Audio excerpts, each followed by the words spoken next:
So that's what we've got so far in terms of all the way up to the bus. Now we've got some reverbs that have been applied. So let's see what we've got. A couple of extra effects along here, one or two. So the first thing that we've got is apparently a vocal crush. I don't remember doing that, but okay. Apparently I've got one of those. So what's going on in there? I've got another Shep's omnichannel that's set on an optical compressor. Ooh, fascinating. So let's just start with it. This is with it in bypass. And I don't know another life. So now I'm gonna put it into the mix so you can hear it. I grew up here on the inside, and I cannot wait to stretch my legs when my father calls. And it's just thickening it up a little bit. I don't use vocal compression much. This is because we're doing the Q&A with Bob Horn, and he used vocal compression. And I thought, I say, that chap Bob Horn uses parallel compression on his vocals. Oh, he's a frightfully clever chap. I think I better try it then. So I've kind of tried it.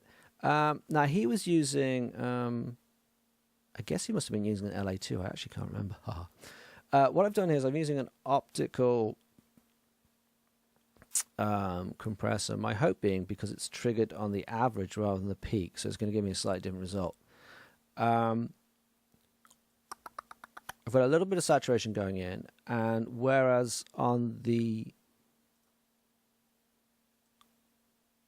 vocal bus I've got it set to the odd, on the compression I've got it set to the even. Why? Because it contrasts it a bit, it makes it a bit different, blah blah blah. So I've got a little bit of parallel compression coming in. I've got an optical, which, as I understand it, should be measuring the RMS to trigger the threshold, not the peak. So it's measuring the average. So you're going to get a slightly different relationship with the compression, which should help. I've got another one of the Brainworks console emulations. I've got the Neve emulation. I mix and match the emulations. I find it gives more contrast. I know some people like to work with them where they have like just one console because that's the feel they want for that particular mix. I get that, particularly if you're doing something like a particular type of record that's you're trying to be evocative of a particular era. I don't do that myself, but I do understand why people do it. And then we've got a very gentle slope, one way or the other, and I'm pulling out a little bit, nearly 1K. So basically I'm pulling out some of the presence frequencies just to make it feel a bit sat back. And that's really what that's doing, is it's just sitting it back a little bit. And that's that. That's that. And then we've got, I think I'm right in saying there are 3 reverbs on here. We have a plate, what is effectively a chamber, sort of. And then we have what I call a long verb, or I don't know. So if we put the plate in, so I'll start with it muted. And I don't know another life. I grew up here. Yep. So that's just the vocal and the crush, the parallel. Let's put the plate in. Here on the inside, and I cannot wait to stretch my legs when my father calls, and I walk out of this place. And I don't know another life. It's not doing that much. It's just giving it a little bit of space. I do tend to mix quite dry, and I tend to mix vocals quite dry, so it isn't doing that much. What have we got on here? We've got an Abbey Road plate from Waves. I like this a lot. It's very good at this job. I don't think there's anything particularly clever going on. There's no pre-delay. Fully wet dry mix, obviously. There's a little bit of dampening. Yeah, I've got a little bit of drive and a little bit of analog. Yeah, that's about it. Then I'm using a stock plugin, Cubase plugin, Datube. I like this a lot.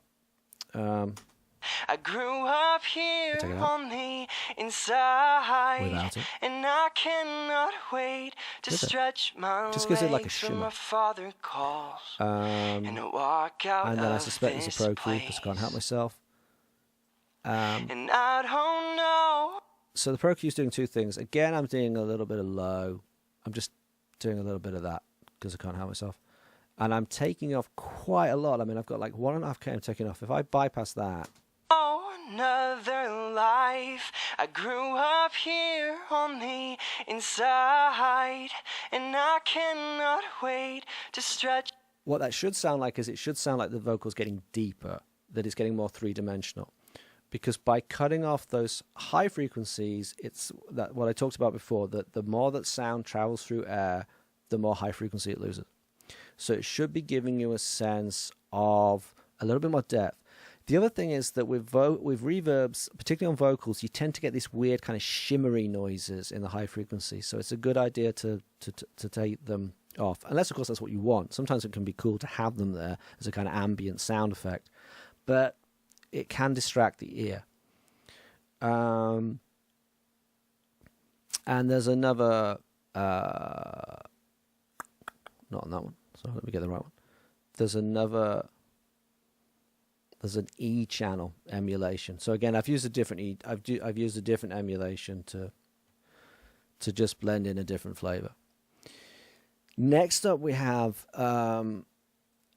what I've called a chamber. It isn't actually a chamber, but it's kind of serving that purpose. So I'll put that in. Let me just put it on mute to start with. So this is just the crush and the plate. Stretch my legs when my father calls, and I walk out of the. I could try it without the vocal, but I don't think it'll work well. Of this place, and I don't know another life. I grew up here on the inside. It's just giving it a little bit of depth. I cannot wait to stretch my legs when my father calls. You notice I've got this on a dual panner, and I've got it panned 3152. Now, the reason I have it panned 3152 is because it was slightly unbalanced the way it was coming out because of the reverb. So I've just used the panner to balance the reverb, and I'm panning it that way because I want to tighten it up, because I want it to kind of be sort of behind the vocal, if that makes sense. I'm sort of squeezing it in there a bit. I have on here the East-West Spaces 2 reverb, which is extremely good. It's also quite expensive. I apologize. It's set to a 21.9 millisecond delay. It's a loading dock. It's a WLA, West LA, maybe, loading dock. This is actually where Eric lives. That's Eric's house there. He forgot to lock his door today. Eric, you're going to get burglarized. It's a true stereo thing. That's cool. These things are great. I love these East-West reverbs. I was thinking I was going to use like a cave or a cell or some kind of concrete block or something to try and create this sense of a prison, but in fact this sounded really nasty and flat and plunky and pleaky and plah, those kind of noises, and just really worked for the vocal line. I just really like it. It's a very cool reverb. It is quite expensive, but hey, there you go. And then it's got on it an oversampled, Steinberg distortion plugin, which is so nasty, but hey, why not? Let's see. Let's start with that in bypass. And I walk out of this place, and I don't know another life. I grew up here on the inside. It's giving it a bit. And it's not doing much. It's at an 8% mix. If I throw the mix all the way up. And I cannot wait to stretch my legs when my father calls, and I walk out of this place. This gets a bit strong. And I don't know another life. I grew up here on the inside. It's incredibly nasty, and this I cannot wait to stretch my legs when my father calls. Oh yeah, subtle. And I walk out of this place. Oh yeah, that's a kip amount of. Only Kip can make that much reverb sound cool. If I try and do it, it sounds terrible. Kip's just got skills like that. So yeah, I mean, stock plugins and Cubase. Cubase is not exactly famous for its stock plugins. More infamous. Very, very high. I mean, really aggressive. 261, 7/8. I mean, really pulling so much out of that. too much, really. That's crazy. Let's take that top one off. And I don't know another life. I grew up here on the inside, and I cannot wait to stretch my leg. And it's weird because you think there's no way that you want to low pass a reverb at like less than 800 hertz. That's crazy. Why would you do that? But it does give it more depth, and it sounds nicer, and I like it more. And and it's weird. I kept, it's quite a gentle slope at 12 dB. It's not crazy, but it really is worth, like, if you haven't done this yet, now many of you might do this already, but if you haven't done it yet, just get really experiment with pulling in those reverbs on high and low passes and seeing how much it helps.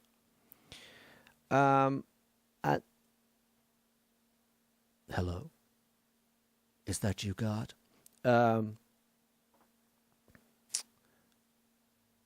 That's weird. That's coming from my other computer, actually, that's talking to me through. That means I have a message on Facebook or something. Possibly from God. I don't think it's from God. It might be from God. Then what do we have? We have a final reverb, which I've called a long verb. I don't know why. Probably because it's got a long pre-delay on it. This is a Fab filter, which I like a lot. It's got a 350 millisecond delay on it, which is oodles and oodles of delay. And it's been quite heavily EQ'd again. You can see. The Fab Filter Pro R is fantastic for anything that's pop or EDM. If you want to do more bluesy, rock and rolly stuff, it's probably a little too bright for that. But it's very, very good for anything that's contemporary sounding. It's very intuitive. It gives you a lot to play with. It's lots of fun. You can see that both this and the plate reverb are set on mono channels. They're both working as mono reverbs. The chamber is a stereo. This is mono. So let's start with this. See where I am, a few things. Yeah, it's in there. So let's see. Legs when my father calls. So this is just and I walk out the chamber, of the this plate, place. And the crush. And I don't know another life. I grew up here on the inside, and I cannot wait to stretch my legs when my father calls. It's just giving it a bit of depth. There's not a lot going on. We've got what's it called? An IVGI2. Is that what it's called? Okay, they need a new name for that. Which is the free saturation plugin you get from Klangheim. Which is just, again, it's just giving it a little flavor. And then we've got a Pro Q that's doing some obnoxious amount. I mean, look, 630 or something. So let's take that off and see what that sounds like. And I don't know another life. I grew up here on the inside. Nice. And I cannot so if I take off, to stretch my legs when my father calls. So this is the vocal just on its own. And I don't know another life. I grew up here on the inside. And I cannot. And then this is it with the crush and the reverbs. Not wait to stretch my legs when my father calls. And I walk out of this place. And I don't know another life. I grew up here on the inside. And when you put them on all together like that, you can really hear the difference.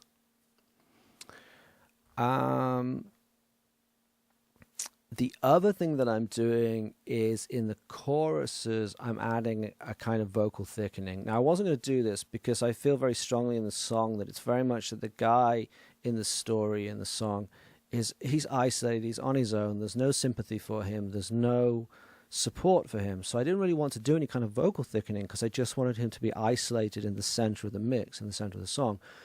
But once I brought everything up and started adding little extra parallel effects and stuff for all the instruments, the vocal was just getting a little too crowded out. It was a little thin by comparison. in the choruses. It just needed a little bit more. So we've got 4 channels automated here in the choruses. Let me call up. I think I've got the choruses. And I don't know. Yeah. So what's going on here? Well, they're all using the Eventide Quadravox. Now, this is my equivalent of Warren's vocal thickening trick. This is just how I do it. He has his way of doing it. Other people have theirs way of doing it. This is just the way I do it. Now, what I've got with this is, because I'm being really plug-in happy with this, I've actually got 1 on each of the channels, and they're only doing one thing. So this is panned hard left, and it's plussing it up by 1 octave with a delay time of 10.5 milliseconds. And then if we go to the next one, I don't know why am I doing it? Let's try it. I've got hard left, 1 octave. I think I'm doing the same thing on 2 of them. Okay. Oh, okay, that makes more sense. I've got another one panned hard left, and that one is going down 1 octave. And I think they should balance unless I've completely stuffed up the auto, which is possible. And then what have I got here? I've got lots of the same things. That's it. All right, let me just... Oh, no, I see what I'm doing. What I'm doing, because I'm really smart, is I've panned it hard left on the pan here, and then I've panned it hard left here, on the hard right here.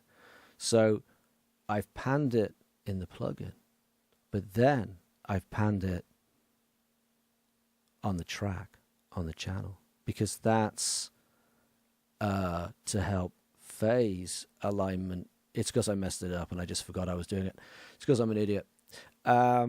So what I'm doing is I'm double panning it because it's a pro thing. And I don't know another life. I grew up here on the inside. And I'm not even sure this fires at this point. Actually, let me just see what's going on. Dun, dun, dun, dun, dun, dun. I got automated.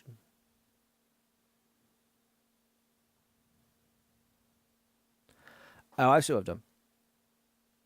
Okay, what I've actually done, now I remember what I'm doing, is that once the backing vocals came in, once the choir came in, I needed to add some extra weight to the vocals. That's what it's doing. So it's actually coming in at the beginning of the second verse. I've owned up that makes sense to me. So... And I don't know another life. I grew up here on the inside, and I cannot wait to stretch my legs when my father calls and to walk out of this place. The reason's best known to itself, no doubt. And I don't know. Give me a minute.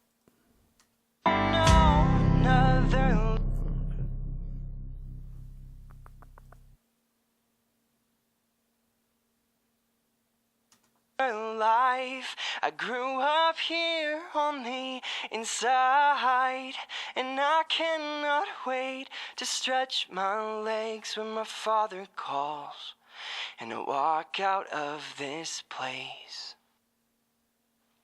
And I don't know another life. I grew up here on the inside, and I cannot wait to stretch. So what that was is because I bypassed everything like that on Cubase, for some reason, even though the other, stretch my you can see all the other channels are working when I activated them. For some reason, the Halo channels decided not to. The vocal thickening channels decided not to. Why? Because Cubase is a bastard, and it wants to make me look stupid. And it was being a total bastard, and it just went, I'm going to make Toby look stupid because I'm a bastard. So, what's going on with this other than me looking stupid? So yeah, so we've got octave up, octave down, panned hard left and right. That is that. Before I'm going into it, I'm pitch correcting the schnizzle out of it like I did with the Morphoda Whisper track, and they're all doing that. Again, because it just helps to modulate it, gives you that extra size, and it helps shore up the pitch a little bit. They're going through a stock compressor. It's about 8.4 gain reduction or something. It's just a Cubase compressor. They're all doing the same thing. And again, what that's doing is it's stopping it from kind of popping up and lifting up above the vocal line, because you want it tucked in within the vocal line. You don't want it to suddenly start to pop up and so you can hear it above the vocal line, because it'll become distracting. And then all we're doing with the Scheps Omnichannel is we've got saturation here, and this is just providing a little bit of extra contrast left to right. I think we're just going odd even, I think. Yeah, oh, we've got different amounts. Oh, that's good, different amounts of compression. So I'm putting more saturation on the things that I want to be, that's the one, to the rear. Yeah, so I'm just going odd even, and I've got a little bit more saturation to contrast it up left to right.